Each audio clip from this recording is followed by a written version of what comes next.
For the last 100 years, global wealth creation was driven by extracting resources from the earth and writing code on silicon. Fossil fuels, microchips, and software built the modern economy. But the engine of the next century operates on an entirely different substrate. Biotechnology has outgrown the confines of traditional healthcare. By treating DNA as readable, writable code, biological science is now positioning itself as the foundational operating system of the global economy for the next 100 years. We know what the ceiling looks like for a maturing technology cycle. The digital revolution produced household names and massive monopolies. Companies that leveraged early internet and software infrastructure eventually scaled into multi-trillion-dollar assets, establishing the baseline for how modern markets reward exponential technological growth. Yet, as biology begins its own exponential climb, the financial markets are misfiring. A severe structural inefficiency has left massive segments of the biotech industry deeply mispriced, starving world-class science of the capital it needs to scale. To navigate this discrepancy, we need to map the actual drivers of the emerging bioeconomy. We have to look at the transition to proactive, data-driven medicine, the industrial applications of synthetic biology, and the exact mechanical failures causing capital to stall outside of the United States. Bridging the disconnect between exponential science and inefficient capital distribution defines the biodividend. The primary catalyst driving this expansion is the collision of computing power with biological science. By applying Moore's law to biology, we have effectively turned human health into an information science. This graph illustrates the most critical metric of that convergence. Over a period of 20 years, the cost of full human whole genome sequencing plummeted from $100 million down to less than $1,000. That technological capability is arriving at the exact moment global demographics are shifting. Rapidly aging populations and rising obesity rates are creating a compounding, irreversible wave of healthcare demand across both developed and emerging economies. The sheer scale of this demographic pressure is difficult to overstate. Approximately 80% of tumor cases occur in populations over 55, and globally more than 500 million people currently suffer from diabetes.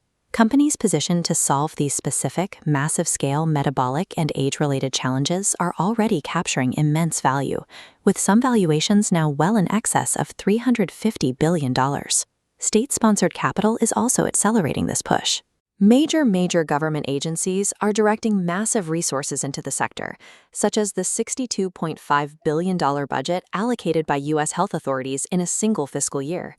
When you overlay exponentially cheaper data with compounding global demand, you get an addressable market that expands continuously, largely insulated from broader macroeconomic cycles. This data saturation changes the medical objective. Medicine 3.0 replaces the reactive, localized chemical repairs of the past with a system of proactive, data-driven systems optimization. Here we see the architecture of this new model. Rather than a collection of isolated medical disciplines, these 6 pillars form a holistic engineering framework designed to maintain biological stability. The first 2 inputs rely heavily on genetic mapping. Microbiome science and personalized nutrition bypass generic dietary guidelines, using specific data coded to an individual's unique metabolism to regulate immune and neural functions. The next 2 pillars focus on system recovery. Autonomic regulation through controlled stress exposure and deep sleep optimization act as active physiological repair states, directly managed by the nervous system. The final elements are scientific exercise and psychoneuroimmunology. Together, they function as measurable, programmable systems for building hormonal balance, metabolic resilience, and linking psychological states directly to physical health. Through this engineering lens, aging is no longer viewed as an inevitable, untreatable decline. It is a cumulative biological damage process that can be monitored, targeted, and repaired. There is growing consensus among serious researchers that life expectancy will soon be dramatically extended. Chronological ages of 80 or 90 could soon reflect the biological functionality of a 40-year-old. This architectural shift reorients healthcare capital, shifting the focus from the reactive management of sickness to the engineering of sustained biological health. The scope of this technology reaches past human health. Global industry is beginning to transition from fossil-dependent extraction to a code-driven biological model. By programming the DNA of microorganisms, we can convert them into highly efficient cellular factories. Instead of extracting materials from the ground, we can grow physical materials, chemical compounds, and fuels directly from biological mass. The environmental applications are direct and immediate. We are already engineering crops with high saline tolerance and deploying specialized bacteria capable of executing massive-scale carbon sequestration. And the transition reaches into the core of digital infrastructure. Biological computing is moving closer to reality, offering the ability to store vast, petabyte-scale data archives within biological mediums that require absolutely zero electricity to maintain. Synthetic biology takes a global economy built on linear, polluting extraction and replaces it with circular, programmable manufacturing. If the science is advancing this rapidly, it creates a glaring financial tension. Why is the distribution of capital outside the United States so highly inefficient? This map visualizes the geographic divide. The U.S. benefits from a deep, unified capital pool. In contrast, markets across Europe are fractured across 15 separate, smaller exchanges, severely limiting the depth of available funding for domestic companies. This creates a mandate problem. Outside the U.S., the funds looking at small-cap companies are run by generalist investors.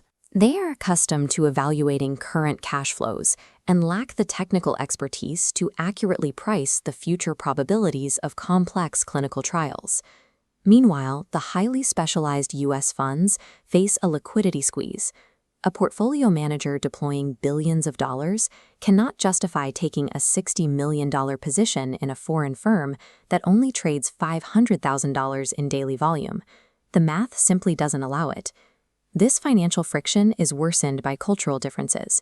U.S. academia has spent decades building a highly entrepreneurial ecosystem focused on commercializing research. In contrast, many UK and European institutions remain deeply averse to mixing academic science with commercial profit. The result is a mechanical brain drain and capital flight. Facing starved domestic markets, companies leave. In a recent window, 11 out of 14 UK biotech IPOs abandoned local exchanges to list directly on the US NASDAQ. Because of these specific geographical and structural barriers, world-class science outside the U.S. is systemically starved of funding, creating a massive structural valuation arbitrage. That arbitrage does not last forever. Undervalued international firms follow a predictable investor ladder, mechanically self-correcting their valuations as they prove their science and hit critical clinical milestones. We can observe this on the clinical timeline. Specialist capital relies on historical trial data to price risk. Statistically, a Phase 2 asset has about a 30%. Because of the initial mispricing, an anomaly currently exists outside the U.S., a one-year payback scenario where highly successful trial outcomes could leave a company trading at a price-to-earnings ratio of exactly 1 upon commercialization. Once the asset is de-risked, liquidity events naturally follow.